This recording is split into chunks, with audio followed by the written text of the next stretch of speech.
Hey, what's up here? I'm here again today from Black Think Tank channel.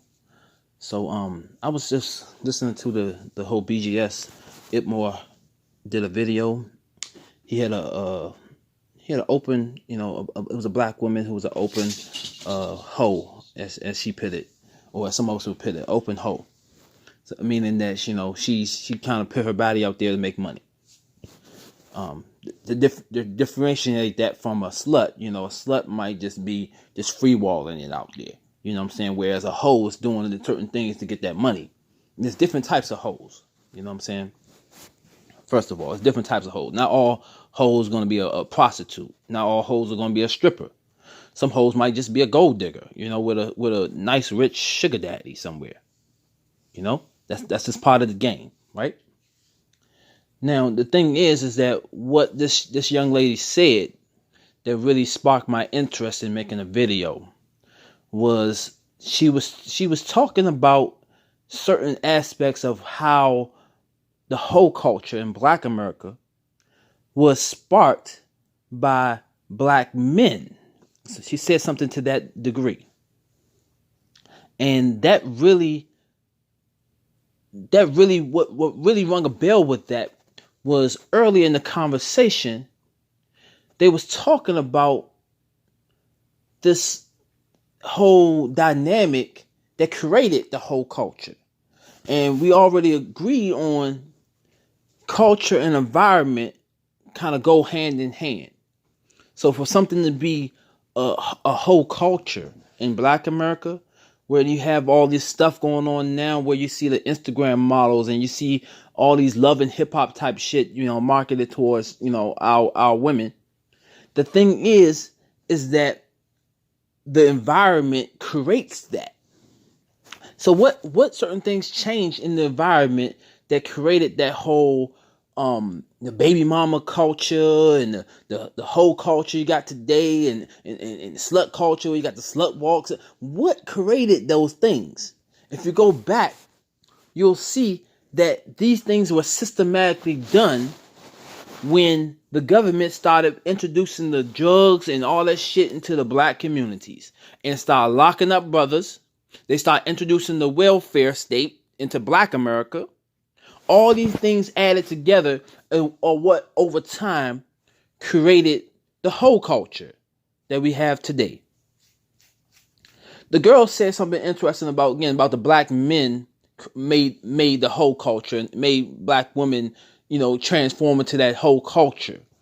And what I really think she means by that is that as the financial crisis hit Black men during the crack epidemic, when Black men started, losing their jobs as because the boomer generation was pretty much peaking at that point. And the economics started kind of going downhill a little bit.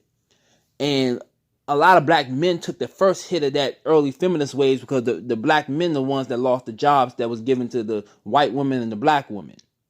So their economics was on a decline, while Black women's economics was on a incline, going up.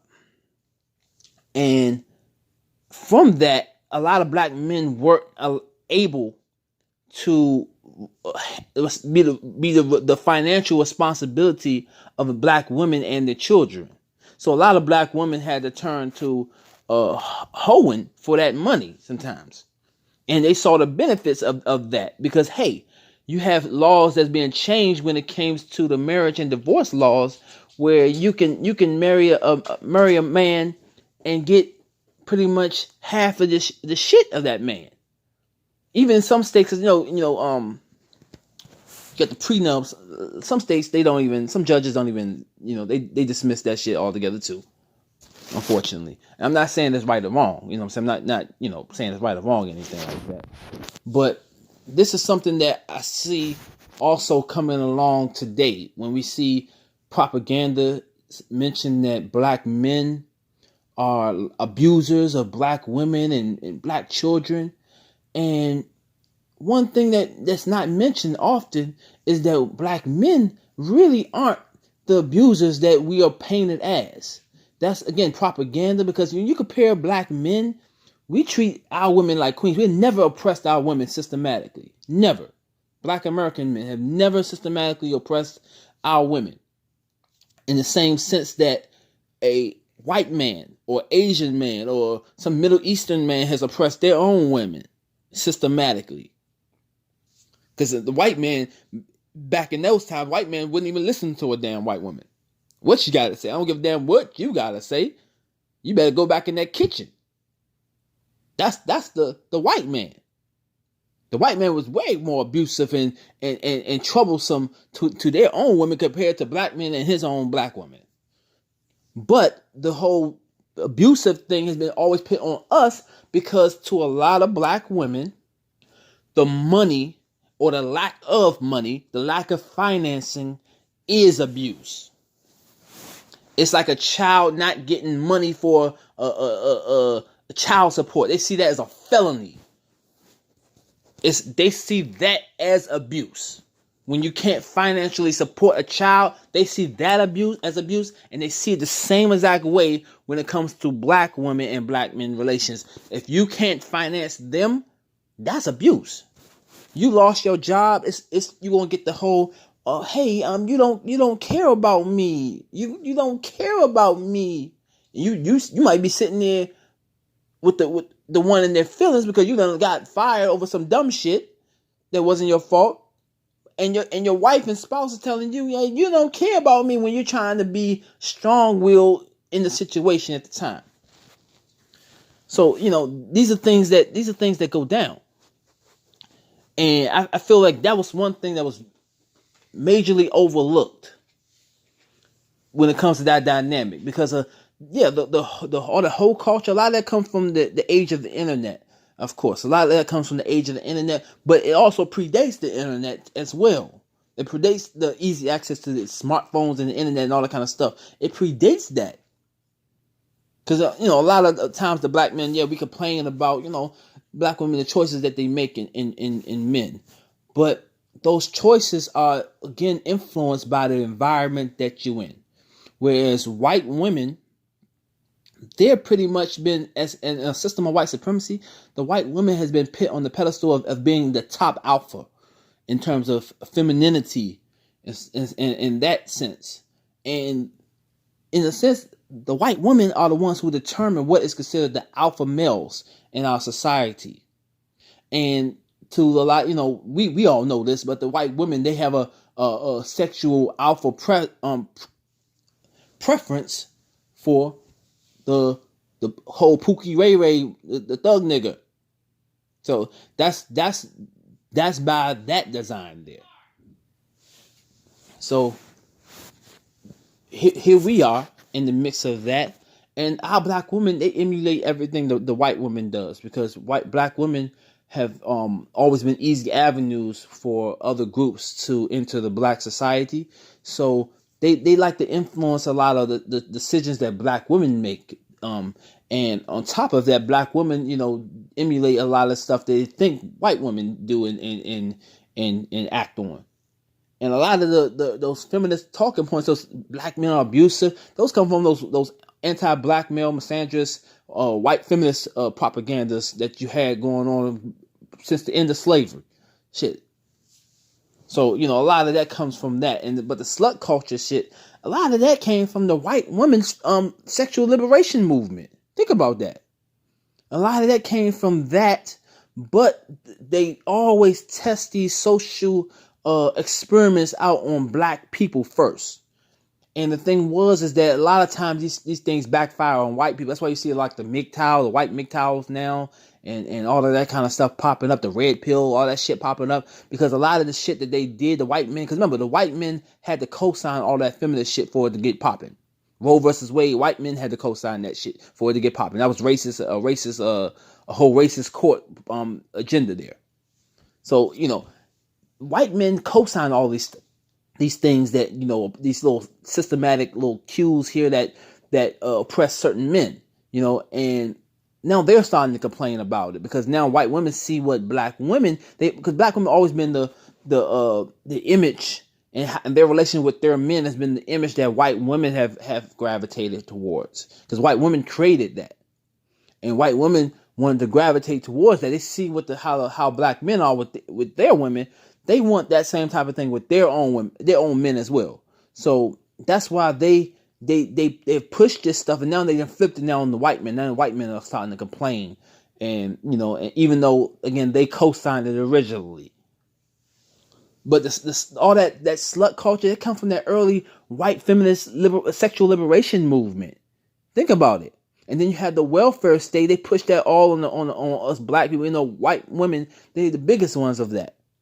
But they enforced it differently when it came to black women. And it kind of put black women in a situation where they don't really have to be accountable. And not being accountable is more rewarding than being accountable. That is what created that early slut culture, which pretty much evolved into the whole culture. Because if I can be normalized to be a slut, I might as well make money off of being a slut. And that's where you get a hoe from. That's where you get a hoe from. And it's just been, over time, it's been normalized in black society. And many of it has been pushed by white media in our culture, because our culture is shaped by white supremacy. And the environment that is around it, that's around us, it's been shaped by white supremacy. They created the whole culture in black America. And the thing is that this black woman on this panel, she exposed a lot of these things, but some of the stuff she was still kind of on code about, but she was pretty off code. A rare occasion where you have a off code woman who's in that situation, who's willing to talk about the system as it is, and what goes on behind scenes. Because that woman there, she was married to 2 engineers, but then went back to the porn and that kind of thing and stuff like that. But she probably was just a gold digger at that time, and during that time when she was with those wealthy, well-to-do men, she probably was a gold digger, and then wanted to do a different type of hoeing. But that was on her. But as I was saying, when the economic crisis came upon black America, black women didn't have black men there to financially support the black woman as a collective. Yes, you had certain people who was able, because of course, for every probably like a 1,000 poor black men, there's going to be a Byron Allen somewhere who's a wealthy, well-to-do black man. You know what I'm saying? Yeah, of course, they're out there, but that's not the rule. You know what I'm saying? The exception to the rule is not the rule.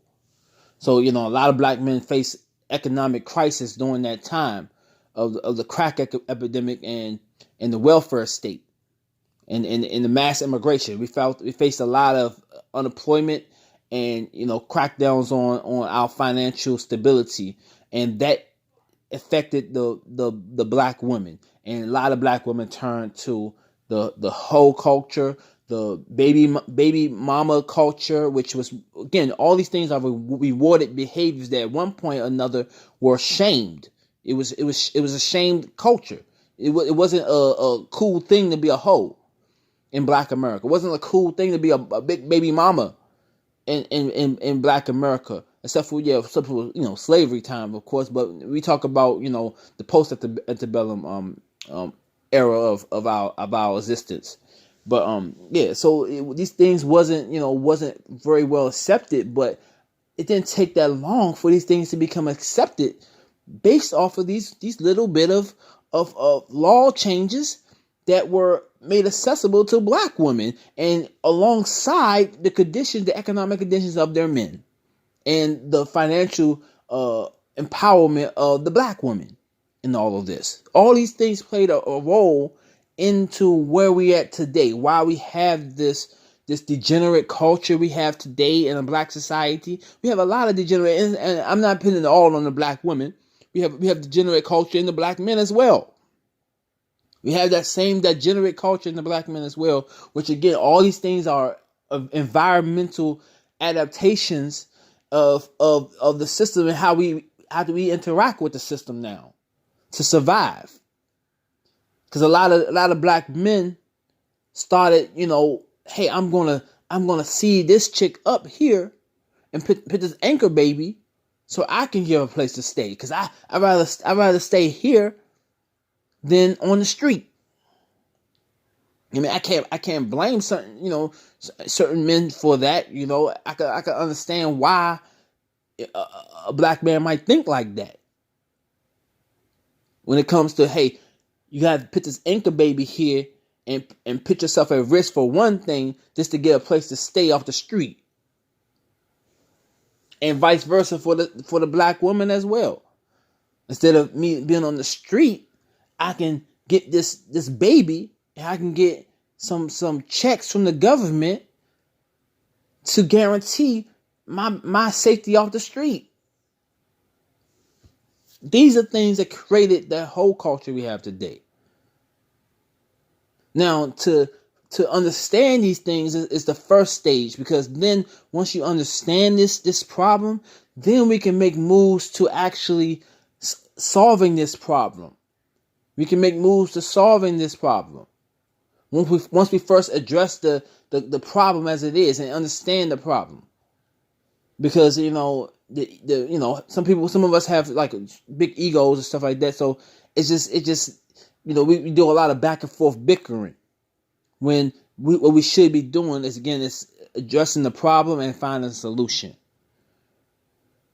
We need economic stability in our black men. That's one of the biggest solutions. Economic stability in the black men. That's one of the biggest solutions to eliminating that whole culture. Economic stability.